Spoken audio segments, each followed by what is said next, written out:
The Paul Leslie Interviews. You're tuned in to the Paul Leslie Hour, the show about the arts and the lost art of living. Our guest on this episode of the Paul Leslie Hour is Frank Stallone.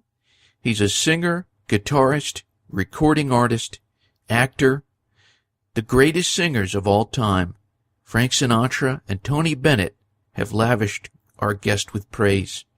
He's a Grammy and Golden Globe nominated artist, and it's a great pleasure to welcome him here. Thanks for joining us. Well, thank you, Paul. Appreciate it. So, you're out in California. Yes, I am. I've been out since '79. What do you think of Southern California? Well, it has changed a great deal since I first came here. When I came here, it was flourishing. I mean, the film and TV business was constant. The studios were still around. I mean, it was still MGM. There were still a lot of songwriters here, a lot of music going on in town, a lot of clubs and record companies. But all that's gone now. I mean, all the record companies are gone. I mean, we had A&M. We had just tons of, United Artists Records.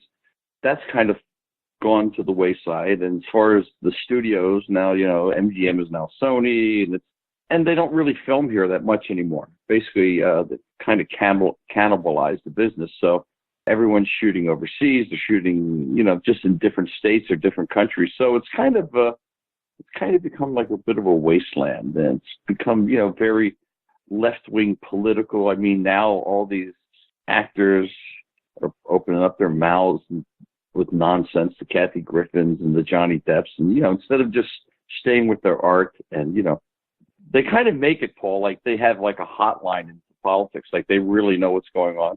And most of them are just trying to get favor with studios and agents. Myself, I don't really care, because I'm just doing what I like to do and save my money, and I'm just playing music. So I don't think I'll be getting a call from DreamWorks anytime soon. So I don't really care. That sums it up for me. I want to kind of go back a little bit. Your formative years were in Philadelphia, and a lot of people may not know how many great musical artists came from corner of the country. Oh, God. I mean, you have Mario Lanza, Eddie Fisher, Al, what's his name? Well, there's so many. Hall & Oates. I mean, just great Al Martino, and just Eddie Fisher, and just a lot. John Barrymore.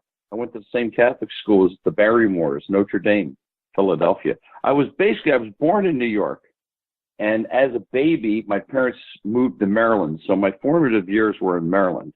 And when my mother got divorced in like 59, 58, I went with her and stayed and moved to Philadelphia, which was very exciting at that time in the 50s, because, American Bandstand was still in Philadelphia. And it was cool. It was different for me because, in Silver Spring, Maryland, it was like a sleepy little town. And Philadelphia was a bustling city. And it was quite nice. And I would say probably, other than seeing Elvis the first time on TV when I was in Maryland and really being into the Everly Brothers and Elvis and all that's Jerry Lee, but I'd say probably my real formative years are probably in music were probably cut in Philadelphia.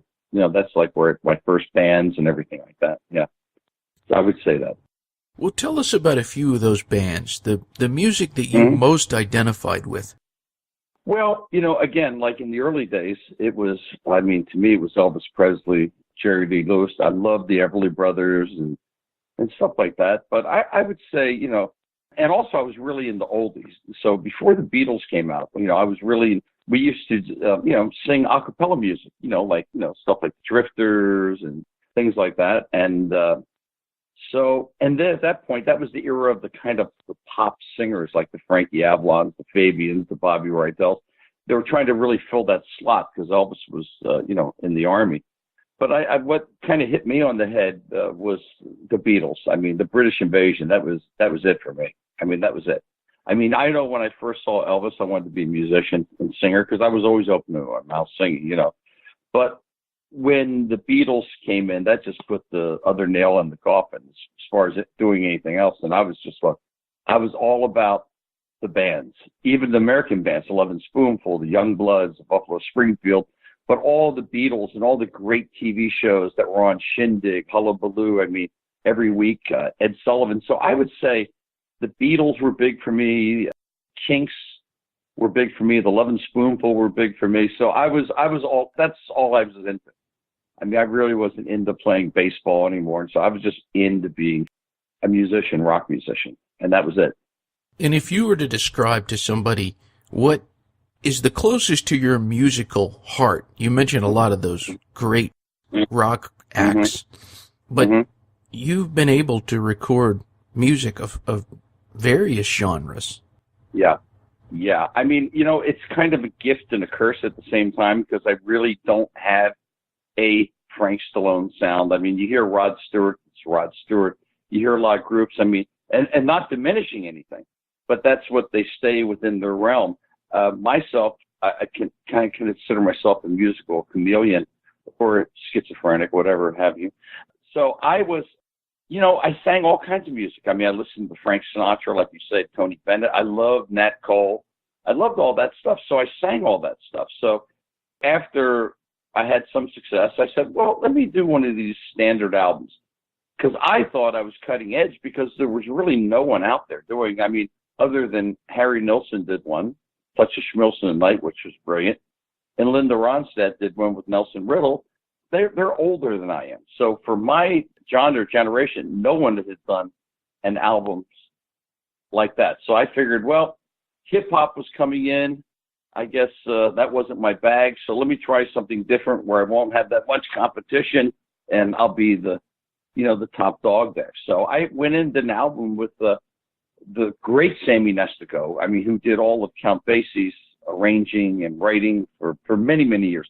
I mean, he wrote for everybody. He was one of the last of the great conductors. And then I was fortunate through my friend, Nancy Sinatra, to get Billy May to do my second big band album. And Billy May is last of the greats. I mean, he was the one that gave Frank his first his first Grammy with Come Fly With Me. And so Billy May is probably, he's right up there with Nelson Riddle and Gordon Jenkins. He's right there. So that was my second album I did. But I don't know what happened. I didn't really have management. I didn't really have anyone that got it. Even though I got great praise by him and Tony Bennett wrote the liner notes and all that stuff like that, I didn't really have the machine because it was on my own label. I didn't really know what I was doing, to tell you the truth. So I didn't really have a team behind me. So when the Harry Connicks and the Michael Bublés came by, they had kind of a big machine behind them. David Foster with Michael Bublé and Harry, the movie Harry Loves Met Sally and stuff like that. So, but I love doing those albums. I mean, and I still incorporate some of it in my show. So the tough thing is when an agent says, well, Frank, what kind of show or music do you have? I'm tempted to say variety show, but I don't want to do that because then it sounds like it's like Sophie Tucker or something like that.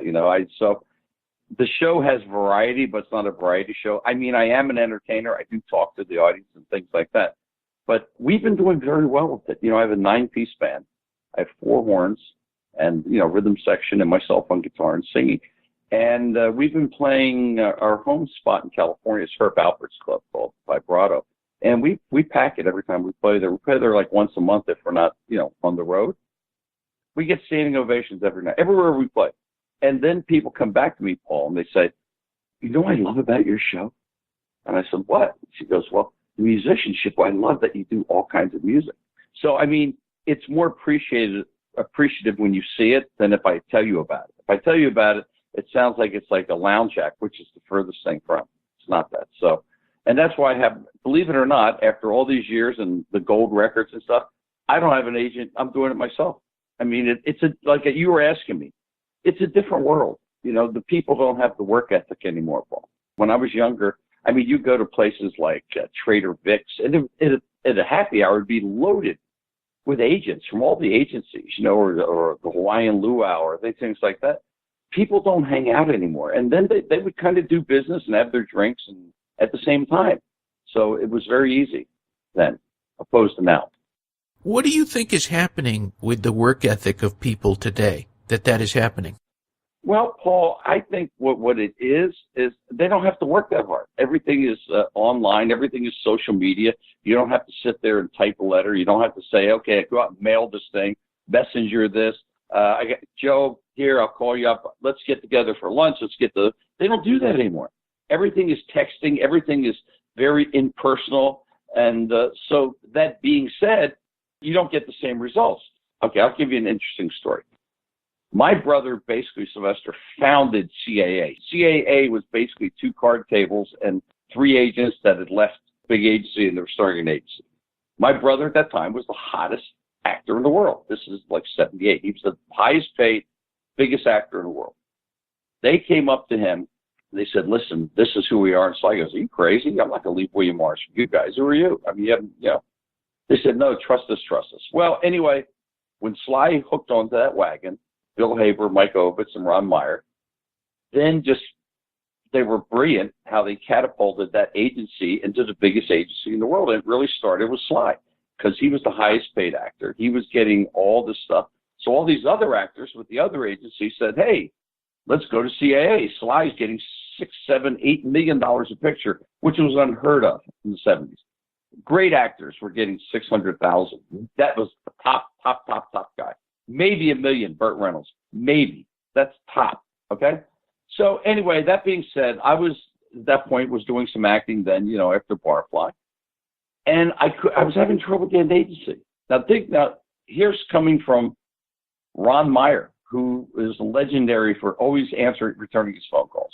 Turns my call, goes, Frankie, how are you? I said, Ron, I'm doing great. Listen, I'm having trouble, after Barfly and stuff like this, finding an agency. He says, Frank, and I was wondering, what do you think about CAA for me? He goes, Frank, listen, if it wasn't for your brother, there'd be no CAA. If you want to come to CAA and have that moniker or that logo on your 8x10s in those days, he goes, yeah, but you're never going to get work. You're never going to work. I said, what do you mean? He goes, because this agency is geared with guys that are phone call takers, okay, except for the top guys. So if it's between you making $60,000 a picture or the same guy for the role, say at that time, who did I look like? Steve Guttenberg. And Steve Guttenberg's get $400,000. They're going to go with him, no matter if you're right for the role. That's just the way it is. So he goes, I would suggest you go to a boutique agency. Go to a small agency. He goes, it's not the agency, it's the agent. You could go to a small agency and someone just thinks the world of you and they're going to go out and fight for you. And that's what I did. And then I started working a lot. And I've done 74 movies. I haven't done a film in a long time, but yeah.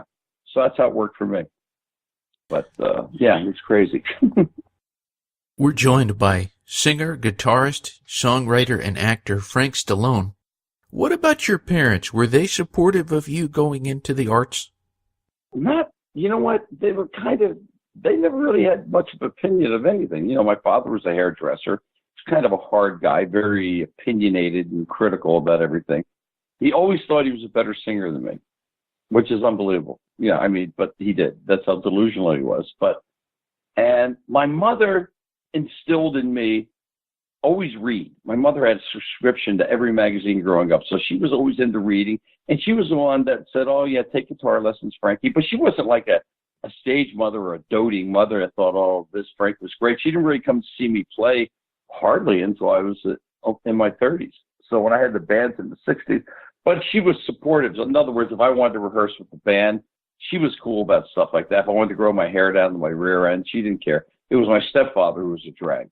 But my real father was a hairdresser, and he really didn't care if my hair was long. So I didn't really come from the kind of family where where a lot of parents say, oh, my son Frankie's so special, he's so great. But my relatives liked it, but they thought it was something, like most kids. It was just a whim. Well, I didn't think it was a whim. I knew this was going to be my life because I really wasn't that great of a student in school. I wasn't dumb. School's more of a social outlet for me. I like history and I like literature. I failed music miserably, because they started out with Shostakovich and stuff. So I said, instead of starting with something simple, they started with the classics. No, I don't think my parents were like that. They weren't unsupportive, but they thought my father more thought it was a passing phase. No. So it wasn't, they were not stage parents at all. As we've mentioned, there's many facets of music that you do, from the recording, songwriting, performing live like you do at Vibrato. Is there one that excites you the most? I got to tell you, Paul, it all excites me. I don't get tired of singing Far From Over in the songs because I mean, but I that's what I'm saying. It's variety. I love all of a sudden doing a Cole Porter song with the horns, and then I sit down on a stool with my nylon string guitar and play something, and I explain to the people, this is somewhat how I started out when I was a solo act. You know, after my bands broke up, and you know, when I was a teenager, that's what I did when I was in New York and Florida. I was a solo act. I'd go on stage by myself with the guitar. And I always thought doing that live and doing it well kind of set me apart from the rest of the guys, because that's the proof of if you do have talent, because there's nothing to fall back on. It's you and a guitar and a voice, period. That's it. That's why I have such respect for some of the old folkies like Pete Seeger and, you know, people like that, Burl Ives, or even guys like Cat Stevens, because Cat Stevens had some bands, but I mean, the guys that were solo, it's just that it's harder. The old blues guys. I mean, it's just you and you alone. So when you die by yourself on stage. So I do that. And then I love doing the big band. And then I love getting up playing electric guitar, doing some blues things. And then I just mix it up. So I really enjoy it all. I mean, if someone said, hey, Frank, can you do a concert of all your big band stuff? Absolutely. I mean, I've done symphony dates. I just did one with 60 pieces. I mean, I still put the energy and the commitment into that, even though I haven't written those songs. I still, you know, do the commitment and put myself forth as a professional, you know, on that level on any genre of music. Or then sometimes, you know, if I'm playing all my own stuff, it's the same thing. But I'm not someone that's like really stuck up that won't do someone else's song. Like I did something just this week, the first time I'm going to start doing this in the shows. Each show, I do a medley of someone that was inspiring for me. So this week was Gordon Lightfoot. And I love Gordon Lightfoot. I think he's a great songwriter. I think he's terrific. So I did a 4-song medley. I started with Carefree Highway, went into the Edmund Fitzgerald, Sundown, and ended with If You Could Read My Mind. And it went over fantastically because there's nothing wrong with that. You know, people forget Elvis didn't write songs, and he did pretty good. He didn't do too bad. And Frank Sinatra. And not everyone's Paul Simon. Even Bruce Springsteen will do covers a lot when he plays live. I mean, he'll do a lot of covers. He'll do a Mitch Ryder song or whatever. So there's nothing wrong with that. So some people are just, they have to play all their own songs. So out of 18 songs, 17 songs live, if I do 11 of my own, I'm fine. I'm happy with that. I would have loved to have heard your Lightfoot tribute there. Oh, it was fantastic. I mean, you know, I sound a little like him. I'm like I said, I'm a little bit of a chameleon, but I'm a little bit of a chameleon because, you know, out of necessity, Paul, what we used to say, hey man, before we make it was like, if you got a recording deal, whether it became successful, we felt we made it, you know, because we got signed to a label. But that's what we did. You know, I mean, in bars with Valentine, we played mostly all our own material all the time in the folk clubs in the 60s and stuff. And then when we had to really kind of make a living, we'd have to play like clubs.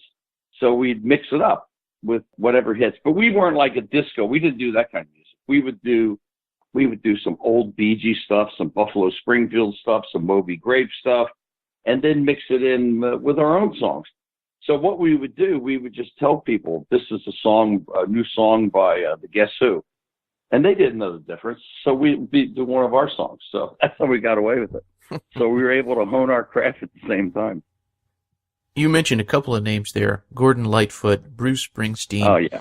These are artists that are still out there doing it. Yeah. Who out there that's still recording or touring do you respect the most? Well, let's see. I respect the most. I don't know. I mean, I don't really listen to Springsteen that much. I appreciate what he does live. He's a terrific performer. Gordon Lightfoot's out there playing. I don't know if their output of songs and music is anything that I would really get excited about nowadays. But I mean, it's the live show, isn't it? I mean, it's like Paul McCartney's out there. He's just incredible. But I think only very few of those guys are somewhat prolific recording all the time, and that would be, you know, Neil Young's always recording. Paul Simon, once in a blue moon, does some new material, but I don't know if they have their audience. I don't know if there's the record buying audience anymore. I mean, it kind of ended for me when I was at Starbucks and you're looking at James Taylor and Paul McCartney. I mean, that to me pulled the curtain down on the record business. I mean, you know what I'm saying? It's almost like your records are now selling at gas stations instead of like the big outlet stores like Tower Records and all that stuff like that. So, but who's out there? Some of these new groups, like the Kings of Leon, I like. I mean, some of these new groups are pretty good, and some of them, are pretty lousy. But some of them are, pretty good. I went to see my friends of mine and Survivor. They're good friends and stuff, and a bunch of other. I think Styx was with them, and I was with a young person. He said, "God, they're pretty good." I said, "Well, they should be. They've been doing it like 45 years. They've been together a long time. They're real professionals. And people come up to you and go, and it's amazing, Paul. I've been a professional musician since 1965, so that's going on 53 years coming up around January. And I've had charted records, been on TV a lot, and I still have people come up to me and go, I didn't know you did this. I said, well, what did you think I did? So, I mean, that's the funny thing. I said, did you think I was a stand-in for my brother? What did you think I did for a living? Why were you shocked? You knew, I mean, obviously you came to see me play. So I'm just curious. And they're going, oh, I didn't know you could do that. And it's kind of shocking in a way. It's not like it's shocking. It's not like, I'm a household name, but I mean, I've been on like every TV show, Midnight Special, Mike Douglas, Merv Griffin, you name it. I was on it, David Letterman. But there are some people that come to see me and they're like shocked. Wow, I didn't know what you did. I didn't know you could do that. I said, okay. I just wanted to know. So my answer always, and not being mean, I said, what did you think I did though? That's what I'm curious about. And they go, well, I don't know. I said, okay, well, that's actually I got to tell you, Paul, that's what actually gets me off when people come see me play and they have no idea what to expect. They probably think I'm like, just like a really bad singer capitalizing on my brother's, long gone fame or whatever. And then when they come and see the show and you're getting standing ovations, they're freaked out. And that to me brings joy to me. That means, okay, I've converted some non-believers or soon to be, in other words, people that came as non-believers are now. And that's how word spreads. And that's how we sell these clubs up. What would you say is the biggest misconception about Frank Stallone? Oh, well, let's see. The biggest misconception, I think, was that when Rocky came out, I just picked up guitar and started singing. Like, in other words, I was working at like a gas station or something, and then when Rocky came out, I just kind of clambered on to my brother's coattails. That is the biggest misconception, because by the time Rocky came out, I had been a professional musician for 11 years. I mean, so I was playing 5-6 nights a week, 4 sets a night. So that's like 168 minutes of music a night playing. And you times that times 6, it's like 700 plus minutes of music a week live. And that kind of used to bug me. But, again, I was young. I was naive. I had a great group. We were very good friends. We played a lot. We had a lot of fun. And we were real popular. At that time, I was living in New Jersey. And I was real popular, real popular. We played some of these clubs 130 nights and stuff like that. And so when Rocky came out, no one had an idea. I mean, I didn't have any idea when I got paid $140 to stand on the street corner and sing that this movie was no one. How could anybody imagine an unemployable actor with mostly unknowns other than Burgess Meredith, that this little movie that they thought was going to open in drive-ins, that really only opened in 2 theaters, wasn't going to get nominated for 10 Academy Awards and be probably the most beloved film that was ever made. I mean, Rocky is never off TV. It's the most shown movie in history. It's never off TV, ever, since day one. So here we are, a local band that sat there, sang on the street corner, and forgot about it and went about our business, and we were working on a deal with RCA Records at that time. So when Rocky comes out, it's a phenom. It's the biggest thing in the world. All of a sudden, we can't get Sly, but let's get Frank and his band. Okay. I didn't, I wasn't aware of it. I was all about the music and stuff. So I do these shows. Oh, Valentine, you guys sounded great. You guys sounded fantastic. Wow. So tell me about your brother. And then it would just go from that. What's it like being Rocky's brother? What's it like? So it was all this stuff. And all of a sudden, after a while, I was kind of getting it. I was so naive at the beginning. And I kind of, in hindsight, understand that they're curious. I still get it now. So what's it like being Rocky's brother? I said, well, Rocky is a fictitious person. What's it like being Sly's brother? It's just like the same as if you were with your brother. You know, it'd be like going up to Boris Karloff's daughter and going, so what's it like being Frankenstein's daughter? What's it like being the mummy's daughter? I said, you know, so they can't differentiate between the character and the real person. That being said, so I got past it. So, but people that have always that have seen me play get it. You know, they get it. People that they're doing a documentary on me right now, film. These guys just did a movie on John Avildsen called King of the Underdogs, which is a fantastic documentary film on John Avildsen, who directed Rocky, as you know, and just passed away. And in the interim of that, these two guys came to me and said, Frank, we want to do a movie on you. I go, really? They go, yeah. We find your career fascinating, that you've won these awards and done all this stuff and have had like the 900-pound gorilla in the room for the past, 40 plus years. And that you never quit, that you still go out there and give it your all. And he goes, and most guys would have totally quit, folded up their tent because they just got Rockied and Rambo'd to death. And I said, well, this is what I do. You know, I barely got out of high school.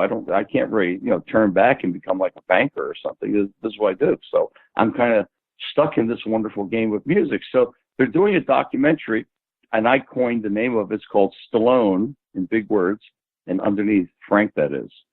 So we're in the middle of it right now, and we've, got interviews with my brother, Arnold Schwarzenegger, Joe Mantegna, and I think we're going to get John Oates because, as you know, John Oates and I played in the band together.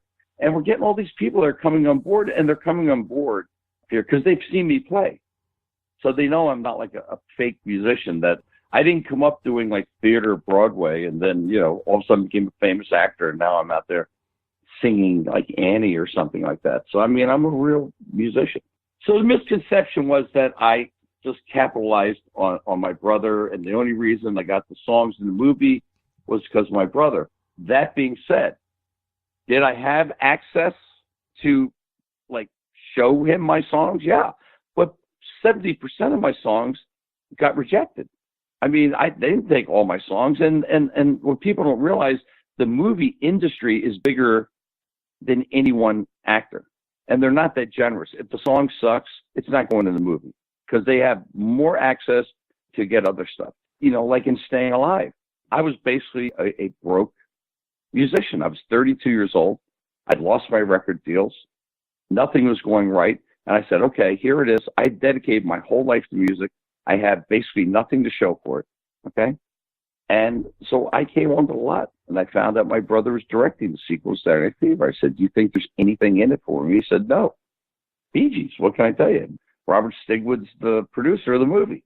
This is the sequel to the largest musical in the history of film.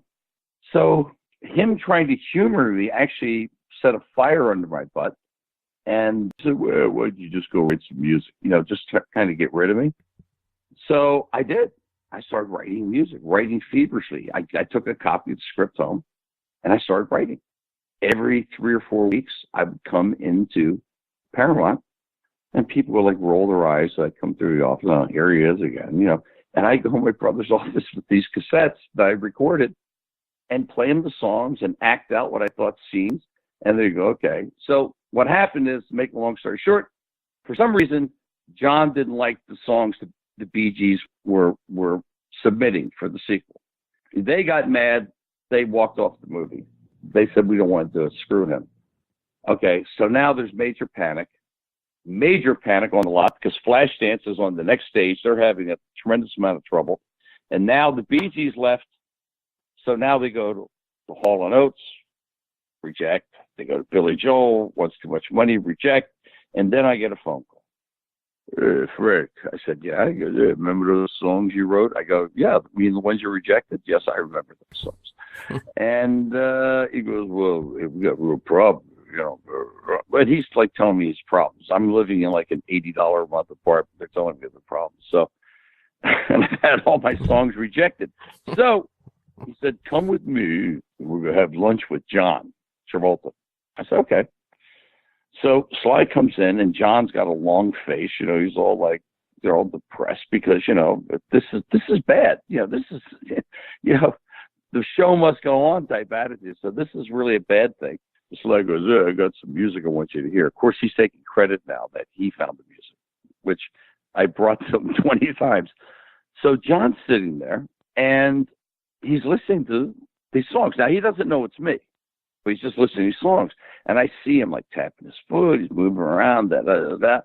And I'm laughing watching these two because it's like Rocky meets Barbarino from Welcome Back, Kotter. Just the talk, We got a real problem, John. Yeah, it's really, yeah. So they're talking back and forth. And I'm, like, cracking up just on that, because I figure there's no way I'm going to get my songs in the movie. So then John goes, that's exactly what I'm looking for. I said, and now I almost have a heart attack. Seriously, I'm eating. My whole life has been failure, turned down, record deals, since 1965. It's now 1983. So, and he goes, who is this? He goes, it's Frank. He goes, Frank who? He goes, my brother here. In other words, like I was Fredo. Like he thought, again, like what you're saying, I didn't know you could do that. I said, well, what did you think I did? Okay, that's what happened. And on Monday, they start dropping my songs in the movie. Far From Over was the opening of the movie. So at the end of the day, now I'm being treated like royalty. They put 9 of my songs in that movie. Okay? And I'm like freaking out. You have to understand, to me, it's even emotional when I talk about it because it was a whole life of just rejection. But not without trying. It's because it's a tough business. No one owes me any favors. So record goes up like the number 1. It's in Europe. I'm traveling around. I'm on planes. I have my band. I got, people, A&R people take me on radio tours, and I'm loving it because this is all I ever wanted to do. This is unlike other people that complain, oh, well, it's really tough. I said, no, it's not tough. It's great. This is what you aspire to do. Don't complain because there's many people out there that have also been in the trenches and never got a break. So be happy for it. So, but that all fell through the wayside. But at the end of the day, I was very honored to be, nominated for a Grammy, nominated for a Golden Globe. I lost my Oscar nomination. I'll never know how, but I do now. Now, this is a great story, Paul, if I can tell you this. Oh, I'm yeah. doing the cover on my first album with Greg Gorman, who went on to be a great photographer, but this is his first album. So I was still getting the treatment. I was working on my solo album and everything like this. That day was the day they were announcing the Oscar nominations. So you have to understand, in those days, it's different than it is now. So the Grammys, the only songs that were nominated for films were What If Feeling, Flashdance, Maniac, Flashdance, Far From Over, Staying Alive, a song from Tender Mercies that never got past 99 on the chart by Robert Duvall, and a song from Yentl that never went past 90. Didn't even do anything, okay? So for the Golden Globe and Grammys, it was just the same 5 songs because there were no other songs, okay? So I'm sitting there, we're celebrating. We did the album shoot. We're kind of pre-celebrating. I'm there with my girlfriend, all this, everyone. All of a sudden, I get a call to go, oh, Frank, your brother's calling you. I go, really? So he's calling me, and I'm figuring, God, who died? Why would my brother be calling me? I said, is everything okay? I go, who died? Not thinking at all that I would be nominated, get the nomination for Academy Award. Not that I thought I would win, but there were no other songs. He goes, I got bad news. I said, what? Who died? And he goes, you didn't get nominated. I said, what? What do you mean I didn't get nominated? There's no other songs. No, they took your song away. Took my song was number 1. They took my song away. I said, what'd they replace it with? I swear to God, another song from Yentl that was more obscure than the one that bombed before. I said, so why would they take my song out? Mine was the number 1 record. Why wouldn't they take Tender Mercy song out that never did anything? So I was really bugged on that because that would have been really nice to have had an Academy Award nomination. Even though I was up for consideration, they had, pages out and things. So then I realized it's the, what's that? The songwriting team, whatever it is, the husband-wife team, famous song, the Bergmans. I said, well, that's why, because they got a lot of sway and pull, and Streisand does. So this was my first big shot. So I got I got hosed on that one. But it would have been nice to be nominated, because then it would have been like my brother and I, two brothers were both nominated for Academy Awards, even though I thought either Maniac or What a Feeling would win. So, but again, that was another, bitter pill to swallow. But that's how it goes. What is the best compliment that you've ever received? Oh, God, and best compliment ever received? God, I love your music. I love how you play guitar. Like something like that. And it can come from anybody. When I'm complimented on my craft, I don't care about compliments. Oh, you look really good or this. It's more about the music. I love that song. Or I get things. I get things all the time on the internet. Your music really helped me through a bad time. And again, I'm not like, I'm not Paul Simon or Cat Stevens or things like that. But God, the song you did, like an obscure song I did, like Over the Top or something like that. So it's not really one compliment. It's usually, it can come in various forms. And, and I really take them serious. And some people say really lovely things. They do. They really say lovely things on the internet. And this really heartfelt. And then there's jerks out there. Oh, well, the reason you made it because your brother. I said, you know what? Why don't you get a life? And why don't you maybe do some background before you open your mouth? Those are things that's the things I get really pissed about. Because I know when they're saying it, because I know I can sing. I know I can play. Because I wouldn't be able to do it for a living for 52 years if I couldn't. So when they say stuff like that, that gets me aggravated. But most people are very kind, Paul. Most people are really nice. And that makes me feel good. See, I'm not jaded, because I came up the hard way. I'm not jaded, when people are sitting there having a great time watching the show, really enjoying themselves. Oh, yeah, I brought my mom to come see you. I've had people come from overseas to come see me, and I appreciate that. Unlike I went to see Bob Dylan concert, I walked out. I said, this is the worst concert I've ever seen in my life by this fantastic artist. He doesn't give a crap. He doesn't care. He didn't play one song anyone knew. He didn't talk to the audience. He didn't engage the audience. He just sat there. He sounded like garbage. And I had the best seats in the house. And I walked out. I said, this is a ripoff, and all you people should walk out. And he should be ashamed of himself, this great artist. I said, you know what? I've seen the Stones. The Stones go on stage. They'll play all their hits. They're the best. You go see Neil Young, he'll play his songs. You see Sinatra, he'd play all his songs, but not Bob Dylan. I said, you know what? If you announce his tour that he's on tour, he's playing all new songs, 4 people would show up. So it's really a disservice to me. If I have to sing Far From Over and Take You Back and Never Gonna Give You Up to the Day I Die, and that's what the people want to hear, and that's what they pay their hard-earned dollars for, I'll do it. And I'm not selling out. I'm giving the people what they want. It's not me shoving stuff down their throat that they don't want. They're paying the tickets because they want to hear those songs. So I'm kind of an old school guy like that, Paul. You mentioned the documentary a few moments ago. Yeah. What else is coming up in the world of Frank Stallone? Well, believe it or not, I'm trying to find an agent. It's incredible. Millions of records. We have a great show. I cannot, as you were asked me before, how's the business changed? I cannot get an agent to come out and see the show. It's always like this. Well, we're busy. I said, so you cannot, even if you're contemplating handling me, you can't find 90 minutes out of your week to come see an act that makes a pretty good, when casinos, I make a lot of money when I play those places, that it's handed to you. And so that's what I'm trying to do. So I'm putting together something now. I'm putting together a package tour thing with some acts I can't really talk about, but it's going to be pretty amazing, called the Music and Movie Tour. It'll be acts that are involved in film, that were involved with film, and myself, and it'll be a great package.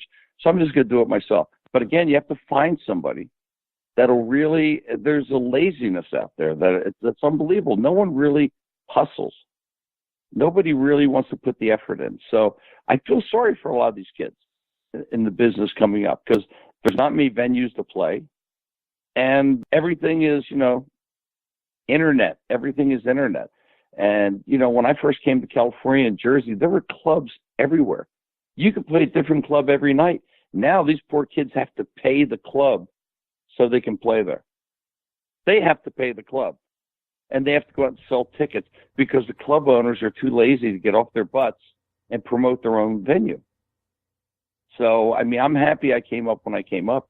And I feel great. I'm in better shape. My birthday will be Sunday, and I'm in better shape. And I was always in good shape. I'm as good shape now as I was when I was 30, and I'll be 67.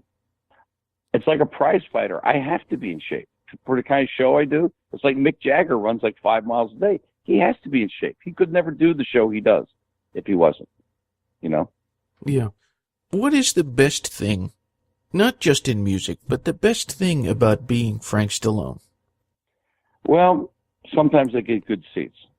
One thing, best thing about being Frank Stallone is that I don't mind being Frank Stallone. And I'm very proud of my brother's accomplishments. I don't walk around with a heavy chip on my shoulder. I really enjoy what I do. I mean, I wish I could play more. I really enjoy what I do. I don't sit around. I never was a guy that sat around like with a notebook and wrote poetry and wrote songs every day. I was never like that. And, you know, it's really funny. I read Clapton's book.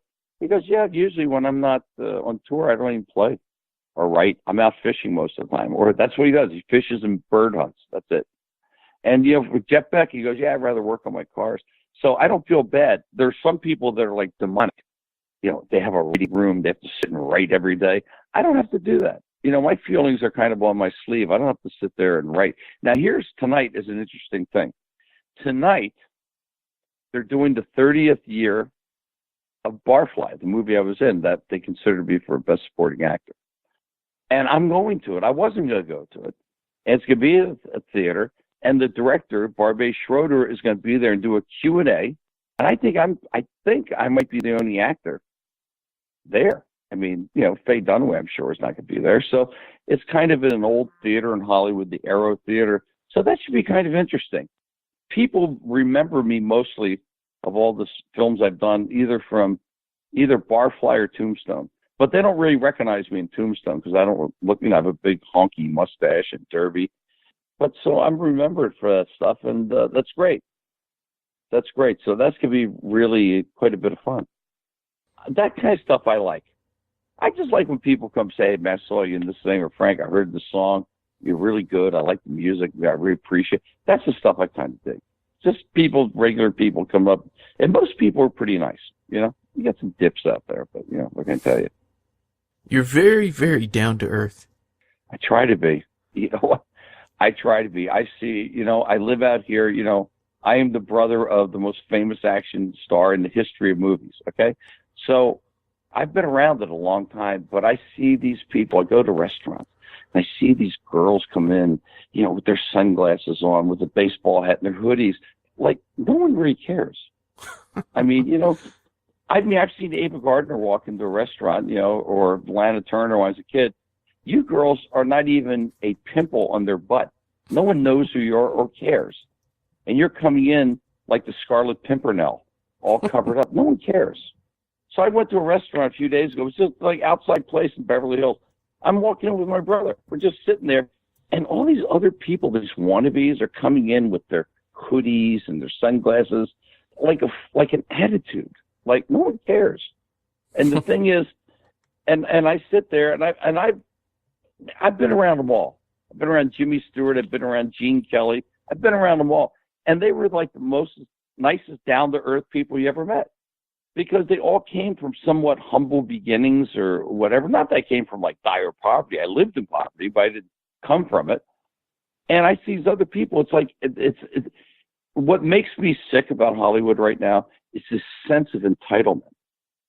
This sense of like entitlement for doing nothing.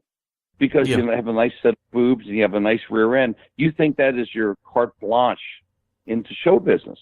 And I've said it many times. I'm writing a book called Don't Let the Palm Trees Fool You. People kill themselves out here. People have stuck their heads in ovens. People have jumped off buildings Hollywood side because they don't get it. I mean, if you read the book, Nathaniel West, Day of the Locust, or City of Net, this is a vile, mean, rough, dangerous business. So if you're thinking you've gotten off the bus from Idaho because you were the prom queen and you did The Sound of Music in high school, and you think you're going to come in this town and own it, you're not.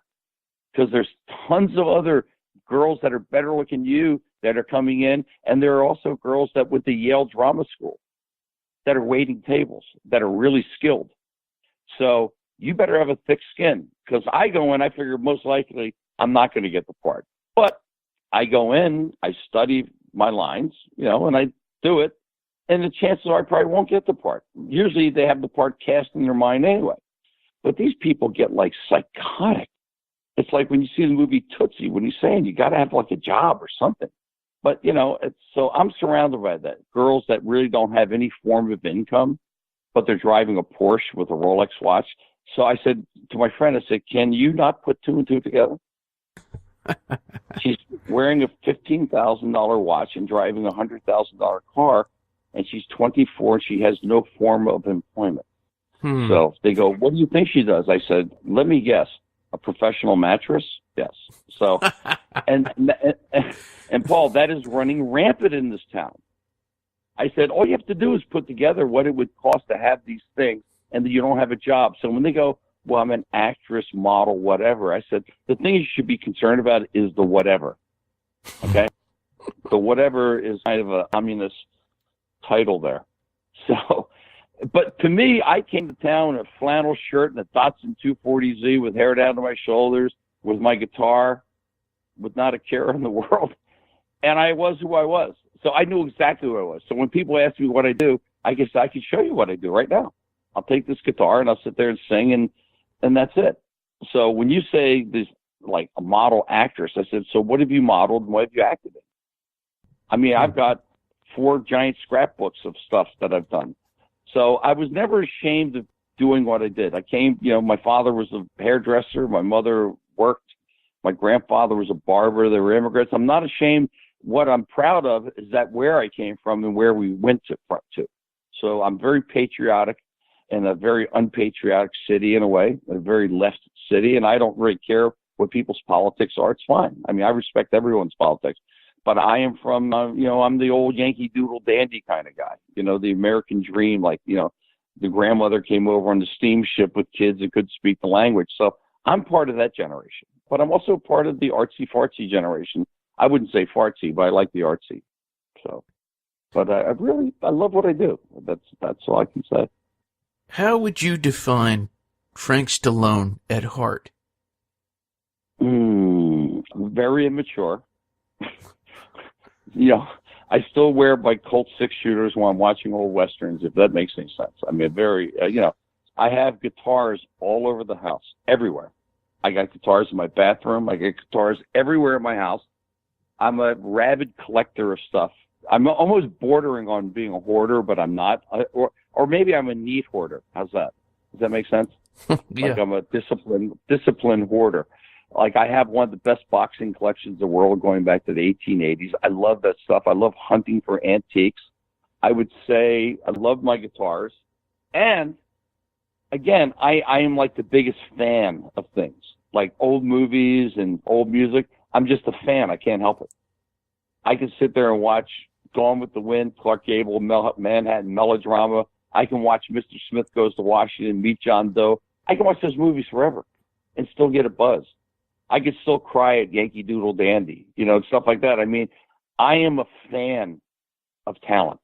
I'm not a fan of people that phone it in, that are making tremendous amounts of money. And, like I was never a fan of Madonna. I always thought she was a charlatan. And I don't like that kind of stuff. I really always liked talent, and really respected. Like I think Billy Joel is a fantastic talent, I think Elvis in his own way was just something different, iconic. But I described myself, I'd say I'm a fan. I don't think I ever really grew up fully in the sense that I'm still a ham. I still, kind of say what I want to say. But I can say things to people that someone else would say and they take the wrong way. There's a way people have a sense of humor that they can kind of pull it off, and I think you're born with that. I remember I did the Mike Douglas show and Bob Hope was on with us. And I was in the back room with Bob Hope. We were talking. Of course, I was enamored. It's Bob Hope. And I really had him laughing his ass off sitting on the couch. And he was really funny. Like they say he had joke writers, but he was funny, though. You can have all the joke writers you have, but if you have no delivery system. And I have a picture. I have it downstairs. It's one of my favorite pictures. I have no shirt on with a towel around my neck, arm in arm with Bob Hope. because we just done the show live, Mike Douglas. So those are the things that I cherish. I'm like a fan. Like, I have a picture that I also cherish of Jimmy Stewart, my brother, and I, all arm in arm, in our tuxedos at a function. I mean, come on, man, Jimmy Stewart. I mean, those are movie stars. You know what I mean? Very cool. They go on forever. Or sitting there talking with Gene Kelly. I was sitting there with Gene Kelly talking. He goes, "Hey, you know, he had that kind of high voice, Pittsburgh." He says, "Do you ever meet Cary?" I said, I had no idea what we talked about. I turned around. "Hello, Cary Grant. How are you?" I go, "Wow, Cary Grant. Jesus Christ." And people go, "Oh, do you want to meet this?" I said, "No, I don't care about these new actors. I'm sitting here. There's Lana Turner over there." It was one of those functions. And I was like, seriously, and I'm like 35 years old. I'm like a 12-year-old. Can't help myself. Because I remember the first time I have a great picture of Frank Sinatra and myself backstage. Now, you have to understand, Paul, my brother's the biggest movie star in the world, so I'm basically unaffected by anybody. All of a sudden, the guy goes, "You want to meet Frank?" I said, "Are you kidding?" So I'm there. I'm walking back. Seriously, I swear to God, I'm walking up to Frank Sinatra. He's standing outside his trailer, like his plaque's ready to go on, and my knees are shaking. I'm dumbfounded because I'd seen this face since I can't remember a time in my life where I had not seen that face, and you could tell it's Frank Sinatra. You know what I'm saying? And I walk up and I'm like kind of babbling. Said, "This is Frank Stallone." "Oh, hi." I said, "Mr. Sinatra, do you want me to get a picture?" He goes, "No problem, my young man." And we have this picture. I'm there like, wow. And I met him after that, you know, a few functions and stuff. I met him. And that, to me, man, he announced me. When you talk about that quote, now how about this? I'm at the Hollywood Bowl. Frank Sinatra's playing. I just done the Billy May album, okay? And Frank knew what was going on. You know, he knew what was happening out there. And I'm sitting there with a lousy date, which was to me, I should have had a lobotomy. How do you go to a nighttime show with Frank Sinatra with a piece of cardboard for a date? Okay, so that was my bad on that one, right? So I'm sitting there, I'm not getting any attention from this girl. Here's Frank Sinatra under the stars singing. I'm going, "Oh my God, can't get better than this," right? End of the show, tradition was Don Rickles would come out with 2 glasses of Jack Daniels. And they said it was a great show, and he handed Frank a glass, and Frank would go, "Salute," a post. And I swear to you, as God's my witness, I'm sitting there, and Frank Sinatra's there. He goes, "Is Frankie Stallone here?" I almost had a heart attack. Seriously. He goes, "I heard your new album with Billy May. It knocked my socks off, kid. Salute." And he saluted the audience. I was catatonic. I never, it's like, that was like the Pope, you know what I'm saying? And all these people all of a sudden started looking at me because I was just there. They didn't know who I was. And so now this girl's all over me like a cheap suit, the girl I was with, you know, the weekend at Bernie's, you know. So I sent her home in a cab, and I just had a good night hanging out. And it was, but so I've had some really wonderful, times. And, you know, and I don't mind sharing it with people because it was just like Frankie Lane, Billy Eckstine, all these classics that are somewhat forgotten now, you know. But these were a part of my life. This is what made me who I am. You know, all these little moving parts, and you take or you receive something from something, and that's what you become. I think God gave me the gift of voice, gave me the gift of, you know, having a little bit of the ham in me, and I have no fear of performing. Some people are backstage vomiting, going to the bathroom. Not me. I'm sitting stage. I want to get on stage. So I'm real comfortable with it. Some people are just like, Bob Hope was like that. He was great. He just sit there. You know, George Burns, they couldn't wait to get on stage. But there's some people that do have, and it's sad. Some people do have stage fright. So I don't care. Everything's happening to me on stage. I've been electrocuted. I've had shit thrown at me. You know, everything. So there's nothing. So if I get applause, that's good. You know. Well, I can see why they are making this documentary. You have so many great stories. Well, isn't our life made up of stories, Paul? You know, I mean, that's our life is one story. It's a continuous chain of events and things like that. Some good, some bad. You know, I mean, some horrific, some sad, and you know, there's a lot of sad things too. You know, in my life, but I can't, listen, my mother's 96 years old. She's full of piss and vinegar. She still drives, goes to Pilates 3 days a week. She sounds like she's 30 years old on the phone. She's 96. Okay? So Wow. This is the life I grew up. I said, Mom, listen, my birthday's Sunday. She goes, I don't remind me. It makes me feel old. I said, Mom, you are old. You're 4 years away from 100. It's not like you're 70, So that's the kind of chutzpah she has. And my father was a tough guy too. He lived to 92. He's tough up to the day he died. He's a tough guy, So I think taking care of myself, I have good genetics. And my brother, look, Sly's 71. He's doing a movie with Jackie Chan. So I'm very blessed, man. You know what? Sometimes we get down on ourselves and feel sorry for ourselves. But, in the big picture of things, I'm really blessed.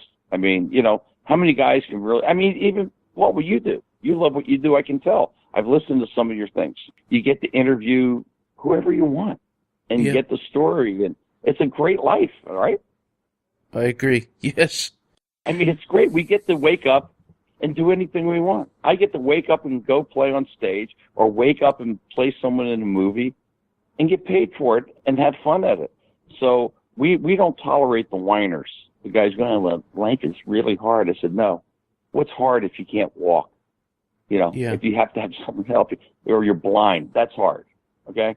Like I talk to these kids, I say, you never had a tough day. You never woke up going, I might get beat up going to school back and forth.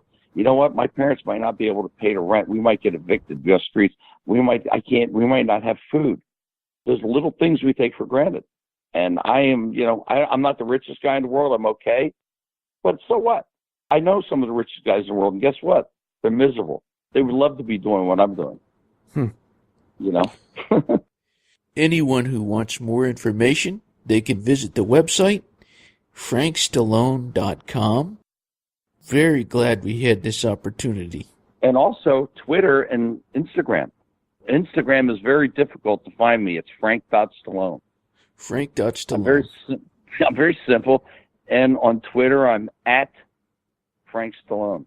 So I keep my life very simple. And my brother's mad at me. He goes, well, how did you get that? That's Stallone. I said, because you just got into computers like a week ago. And when it first came out, I took the names. And now it's a nightmare that he's on Instagram and Twitter because now he tries to censor me. You shouldn't really say that. It makes you look bad. Oh, okay. I don't want to offend you. God forbid. So that's we get in little wars like that, And my niece says, what Uncle Frank just said on Instagram? Sometimes I get a little raunchy, but that's okay. Yeah, I remember seeing a few things. Oh yeah, no, I'll tell you what blew up was when Sly got robbed for the Oscar for Creed. I just went, I couldn't take it. I was ballistic because he so deserved the Oscar for that. Just for the body of work over 40 years, and even the guys he was up against thought he should have won. Everyone thought he should have won. He won the Golden Globe, he won the Critics Award, which he never won, and it was the best role of his life. So when he won.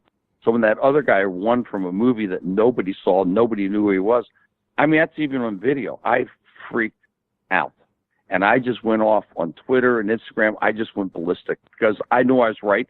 99.9% of the people that responded said, you are right. I said, Mark Rylance, nobody knows who he is, and nobody will know who he is or remember him. Okay?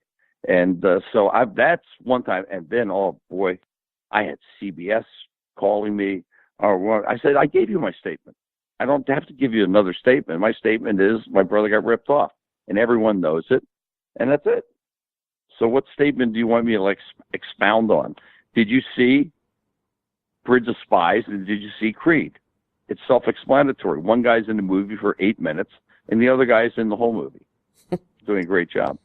So I said, it's the second time my brother got ripped off for Rocky. I said, I think you should create a new character.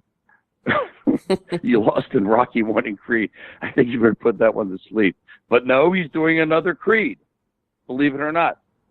So we'll see what happens. But he's a good guy. We're very close. We fight like old ladies, but we're very close.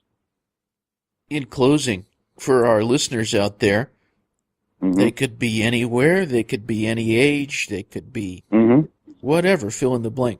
What would you say to those people who are tuned in? I would say, coming from me, if you are a fan or you would like to know or you become a fan, I am open. I do answer my emails. I do answer my Twitters. I do answer my Instagrams. And the people that have followed me over the many years, I'm very, very grateful for them. And they're wonderful people. Go to my website, sign up on the mailing list. You know, who knows? We could pop to your town like the Monkees, you know. You never know where we're going to pop up. We're always open to communicate with our fans. Paul, I really appreciate you contacting me for this. You do wonderful work. I've listened to your last interview you did with Livingston Taylor, who's a great guy. I did a show with him years ago. He's a very articulate character. He's a very bright guy. He's a good guy. Well, thank you for that. That means a lot. Mm-hmm. Well, thank you. All right. I hope our paths cross again soon. Thanks, Beautiful. Paul. I appreciate it, man. All right. God bless. Thank you. God bless. Bye-bye. Bye-bye.